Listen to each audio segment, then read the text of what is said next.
ಸಂಸತ್ನಲ್ಲಿ 141 ಸಂಸದರ ಅಮಾನತು ಪ್ರಕರಣ, ಈ ಸರ್ವಾಧಿಕಾರಿ ಧೋರಣೆ ವಿರೋಧ ಪಕ್ಷಗಳನ್ನ ನಾಶ ಮಾಡುವಂತಹ ಪ್ರಯತ್ನ ಅನ್ನುವಂಥ ಟೀಕೆ ಬರ್ತದೆ. ಈ ಸಂಸತ್ತಿನಲ್ಲಿ ನಿಯಮಾವಳಿಗಳಿರ್ತವೆ. ಆ ನಿಯಮಾವಳಿಗಳಿಗೆ ಭದ್ರಾಗಿ ನಡ್ಕೊಳ್ಬೇಕಾಗಿರ್ತಕ್ಕಂಥ ಜವಾಬ್ದಾರಿ ಎಲ್ಲ ಸಂಸದರದ್ದು ಇರುತ್ತೆ.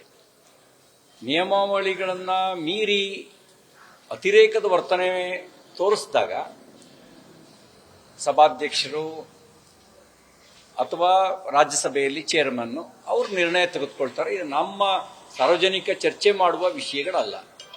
ನಾನು ಸನ್ಮಾನ್ಯ ಡಿ.ಕೆ. ಸುರೇಶ್ ರವರಿಗೆ ನೆನಪು ಮಾಡಲಿಕ್ಕೆ ಬಯಸ್ತೇನೆ. ತುರ್ತು ಪರಿಸ್ಥಿತಿ ಹೇರಿ ಕಮಿಟಿಯ ಪ್ರವಾಸಕ್ಕೆ ಬಂದಂತ ಸಂಸದರನ್ನ ಅರೆಸ್ಟ್ ಮಾಡಿ ಜೈಲಿಗೆ ಹಾಕಿದ್ರು. ಕರ್ನಾಟಕದ ಸೆಂಟ್ರಲ್ ಜೈಲಿನಲ್ಲೇನೆ ಲಾಲ್ ಕೃಷ್ಣ ಅಡ್ವಾಣಿ ಅವರು, ಅಟಲ್ ಬಿಹಾರಿ ವಾಜಪೇಯಿ ಅವರು, ಇವ್ರನ್ನೆಲ್ಲರನ್ನೂ ಜೈಲಿಗೆ ಇಲ್ಲೇ ಹಾಕಿದ್ರು. ಇಡೀ ದೇಶದ ಉದ್ದಗಲಕ್ಕೆ ಎಲ್ಲ ವಿಪಕ್ಷ ನಾಯಕರನ್ನ ರಾಜಕೀಯ ಕಾರಣಕ್ಕೆ ತುರ್ತು ಪರಿಸ್ಥಿತಿ ಹೇರಿ ಅಲಹಾಬಾದ್ ಹೈಕೋರ್ಟು ಶ್ರೀಮತಿ ಇಂದಿರಾ ಗಾಂಧಿಯವರ ಲೋಕಸಭಾ ಚುನಾವಣೆಯ ಅವರ ಸದಸ್ಯತ್ವವನ್ನು ಅನರ್ಹಗೊಳಿಸಿತು. ಅವರು ಅಪೀಲ್ ಹೋಗೋದಕ್ಕಿಂತ ಅವರಿಗೆ ಆಯ್ಕೆ ಇತ್ತು. ಮೇಲ್ಮನವಿ ಸಲ್ಲಿಸಬಹುದಿತ್ತು ತೀರ್ಪಿನ ಬಗ್ಗೆ, ಮೇಲ್ಮನವಿ ಸಲ್ಲಿಸಲಿಲ್ಲ.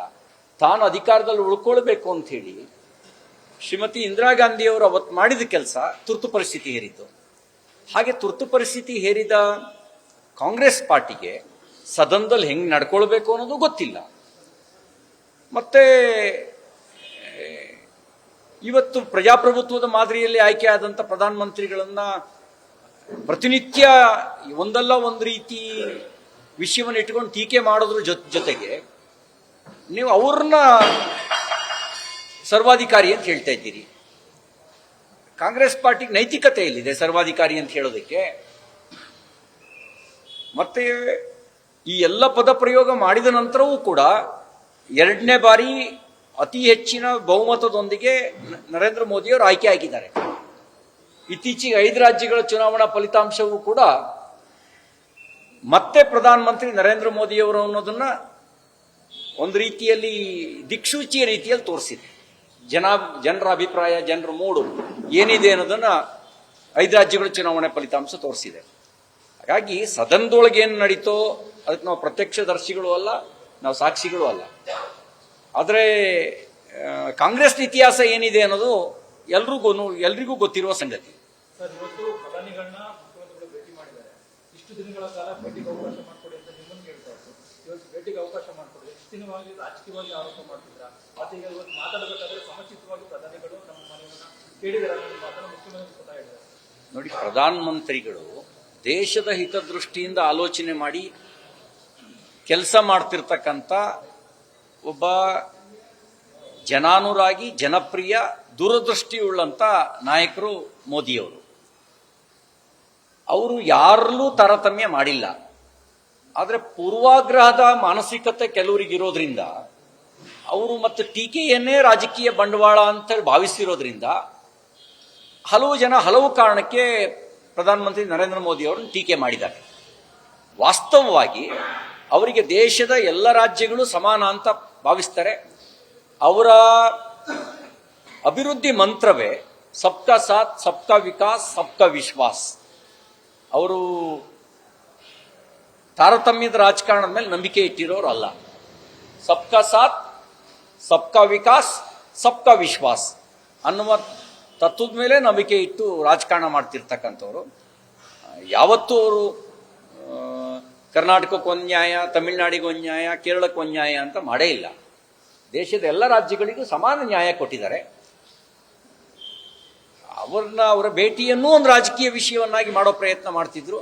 ಸದ್ಯ ಈಗ ಅವರು ಹೋಗಿ ಭೇಟಿ ಮಾಡಿರೋದು, ಭೇಟಿ ಮಾಡಿದ ನಂತರ ತನ್ನ ಅನುಭವವನ್ನು ಹಂಚಿಕೊಂಡಿರೋದು ಸ್ವಾಗತಾರ್ಹ. ಪ್ರಧಾನಮಂತ್ರಿಗಳು ಮುಂಚೆನೂ ಹಂಗೆ ಇದ್ರು, ನೀವು ಮಾತ್ರ ತಪ್ಪು ತಿಳ್ಕೊಂಡಿದ್ರಿ. ಅವ್ರು ಮುಂಚೆನೂ ಒಂದೇ ರೀತಿ ಇರೋದು, ಈಗಲೂ ಹಾಗೆ ಇದ್ದಾರೆ. ಇನ್ನೊಂದು ಪ್ರಮುಖವಾಗಿ ಅಲ್ಲಿ ಸಿಎಂ ಅವರು ಪ್ರಧಾನಿಯವರನ್ನ ಭೇಟಿ ಮಾಡಿ ಇಲ್ಲಿ ಕಾಂಗ್ರೆಸ್ ನಾಯಕರು ಸುದ್ದಿಗೋಷ್ಠಿಯನ್ನು ಮಾಡಿ ಪಿಎಂ ಅವರು ಸರ್ವಾಧಿಕಾರಿ ಧೋರಣೆಯನ್ನು ಸಂಸತ್ನ ಬಿಜೆಪಿ ಕಚೇರಿ ಮಾಡಿದ್ದಾರೆ ಅಂತ ನೇರವಾಗಿ ಆರೋಪ ಮಾಡಿದ್ದಾರೆ. ಅದೊಂದು ರಾಜಕೀಯ ಆರೋಪ ಮಾತ್ರ. ಸಂಸದ್ದೇ ಸಂಸತ್ನಲ್ಲಿ ಅಧಿಕಾರ ಇರತಕ್ಕಂಥದ್ದು ಸಭಾಧ್ಯಕ್ಷರಿಗೆ ಮತ್ತು ಸಭಾಪತಿಗಳಿಗೆ, ಚೇರ್ಮನ್ಗೆ, ರಾಜ್ಯಸಭೆಯಲ್ಲಿ ಚೇರ್ಮನ್ಗೆ, ಲೋಕಸಭೆಯಲ್ಲಿ ಸಭಾಧ್ಯಕ್ಷರಿಗೆ. ಅದರಲ್ಲಿ ಯಾರು ಯಾವ ಕಚೇರಿ ಮಾಡಿಕೊಳ್ಳುವಂಥ ಪ್ರಶ್ನೆಯೇ ಬರೋದಿಲ್ಲ. ಅದು ಟೀಕೆಗೋಸ್ಕರ ಟೀಕೆ ಮಾಡ್ತಕ್ಕಂಥದ್ದು. ಆ ರೀತಿ ಒಂದು ನಮ್ಮ ಕಡೆ ಗಾದೆ ಮಾತಿದೆಯಲ್ಲ, ಒಲ್ಲದ ಗಂಡನಿಗೆ ಮೊಸರಲ್ಲಿ ಕಲ್ಲು ಅಂತ ಹೇಳಿ. BJP ಮೇಲೆ ಆರೋಪ ಮಾಡಬೇಕು ಅನ್ನೋ ಕಾರಣಕ್ಕೆ ಏನೆಲ್ಲ ಆರೋಪ ಮಾಡ್ತೀರಿ. ನಿಮ್ಮ ಆರೋಪವೇ ಒಂದು ರೀತಿಯ ನಗೆಪಾಟ್ಲಿಗಾಗಿ ಈಡಾಗುವಂಥ ಆರೋಪ. ನೀವು ಗೆದ್ರೆ ಜನಾದೇಶ ಅಂತ ಹೇಳ್ತೀರಿ, BJP ಗೆದ್ರೆ EVM ಸರಿ ಇಲ್ಲ ಅಂತ ಹೇಳ್ತೀರಿ. ಈಗಾಗಲೇ ಸುಪ್ರೀಂ ಕೋರ್ಟೇ ಮಾನಿಟರ್ ಮಾಡಿ, ಸುಪ್ರೀಂ ಕೋರ್ಟೇ EVMಗೆ ಸಂಬಂಧಪಟ್ಟಂತೆ IIT ಮೂಲಕ ಆ ತಜ್ಞರ ವರದಿಯೆಲ್ಲ ಪಡೆದು ಇದರಲ್ಲಿ ಯಾವುದೇ ದೋಷ ಇಲ್ಲ ಅಂತ ಹೇಳಿದೆ. ಇಷ್ಟಾದ್ಮೇಲೂ ಕೂಡ EVM ಮೇಲೆ ದೋಷ ಇದೆ ಅಂತ ಹೇಳಿದ್ರೆ ಸಾಬೀತುಪಡಿಸೋದಕ್ಕೆ ಕೋರ್ಟಿಗೆ ಹೋಗಕ್ಕೆ ಅವಕಾಶ ಇದೆ. ಅದು ಸೋತಾಗೆಲ್ಲ EVM ಅಂತ ಹೇಳ್ತೀರಿ. ಇದು ಕಾಂಗ್ರೆಸ್ನ ಮಾನಸಿಕತೆ, ವಿಪಕ್ಷಗಳ ಮಾನಸಿಕತೆ. ಜನಾದೇಶವನ್ನು ಗೌರವಿಸಬೇಕು ಅನ್ನುವಂಥ ಒಂದು ದೊಡ್ಡ ಮನಸ್ಸು ಇಲ್ಲದೆ ಇರುವಂಥದ್ದು ಕಾಂಗ್ರೆಸ್ನ ಮಾನಸಿಕತೆ. ಹಾಗಾಗಿಯೇ ಗೌರವಯುತವಾಗಿ ಪ್ರಧಾನಮಂತ್ರಿಗಳು, ಮುಖ್ಯಮಂತ್ರಿಗಳನ್ನು ನಡೆಸ್ಕೊಂಡ ನಂತರನೂ ಕೂಡ ಇಲ್ಲಿ ಹೊರಗಡೆ ಬಂದು ಕಾಂಗ್ರೆಸ್ ಪತ್ರಿಕಾಗೋಷ್ಠಿ ಮಾಡುತ್ತೆ, ಸರ್ವಾಧಿಕಾರಿ ಅಂತ ಹೇಳುತ್ತೆ ಅಂತ ಹೇಳಿದ್ರೆ ನಿಮ್ದು ಪೂರ್ವಾಗ್ರಹ ಪೀಡಿತವಾಗಿರ್ತಕ್ಕಂಥ ದ್ವೇಷ ಅಂತ ಅಂದೆ ಇನ್ನೇನು ಹೇಳಕ್ ಸಾಧ್ಯ ಇಲ್ಲ. ಕಾರ್ಯಕರ್ತರ ಮೇಲೆ ಹಲ್ಲೆ ಆಗ್ತಾ ಇತ್ತು, ಬೇರೆ ಬೇರೆ ಕಾರಣಕ್ಕೆ FIR ರಿಜಿಸ್ಟರ್ ಮಾಡ್ತಾ ಇದ್ದಾರೆ. ಮಾಜಿ ಸಚಿವರು ಗೋವಿಂದ ಕಾರಜೋಳ ಅವರು ಪ್ರೆಸಿಡೆಂಟ್ ಮಾಡೋದ್ರ ಸಂದರ್ಭದಲ್ಲೂ ಕಾಂಗ್ರೆಸ್ ಕಾರ್ಯಕರ್ತರು ನುಗ್ಗಿ ಗಲಾಟೆ ಮಾಡಿದ್ದಾರೆ. ಇದೆಲ್ಲ ಒಂದು ಕಡೆ ಬಿಜೆಪಿನವರು ಮತ್ತಷ್ಟು ಕಾರ್ಯಕರ್ತರಿಗೆ ತಿಳಿಯುವಂತ ಕೆಲಸ ಆಗ್ತಾ ಇದೆ. ಅಲ್ಲ, ಈಗ ಒಂದು ಗೋವಿಂದ ಕಾರಜೋಳರು ಉಪಮುಖ್ಯಮಂತ್ರಿಯಾಗಿ ಕೆಲಸ ಮಾಡಿದವರು, ಹಿರಿಯ ರಾಜಕಾರಣಿ, ಅನುಭವಿ. ಅಂಥವರನ್ನ ಪತ್ರಿಕಾಗೋಷ್ಠಿಯಲ್ಲೇನೆ ಬಂದು ಕಾಂಗ್ರೆಸ್ ಕಾರ್ಯಕರ್ತರು ದೌರ್ಜನ್ಯ ನಡೆಸ್ತಾರೆ ಅಂದ್ರೆ ಕಾಂಗ್ರೆಸ್ ಕಲ್ಚರ್ ಯಾವ ರೀತಿ ಇದೆ? ಬಹುಶಃ ಕಾಂಗ್ರೆಸ್ ಸಂಸ್ಕೃತಿಯೇ ಇದಿರಬೇಕು. ಅಥವಾ ಹೀಗೆಲ್ಲ ಮಾಡೋದ್ರಿಂದ ರಾಜಕೀಯವಾಗಿ ನಮಗೆ ಪ್ರಮೋಷನ್ ಸಿಗುತ್ತೆ ಅನ್ನುವ ಮಾನಸಿಕತೆಯೂ ಕಾರಣ ಇರಬಹುದು. ಇದು ಬಹಳ ಗಂಭೀರವಾಗಿರುವಂಥ ವಿಷಯ. ಇದನ್ನು ನಾವು ಖಂಡಿಸ್ತೇವೆ. ಮತ್ತು ಕಾಂಗ್ರೆಸ್ ಪಾರ್ಟಿ ನಿಮ್ಮ ಸಂಸ್ಕೃತಿಯೇ ಹೀಗೋ ಅಥವಾ ಅಂಥವ್ರನ್ನ ನೀವು ಹೊರಗೆ ಹಾಕ್ತಿರೋ, ನೀವು ತೀರ್ಮಾನ ಮಾಡಿ.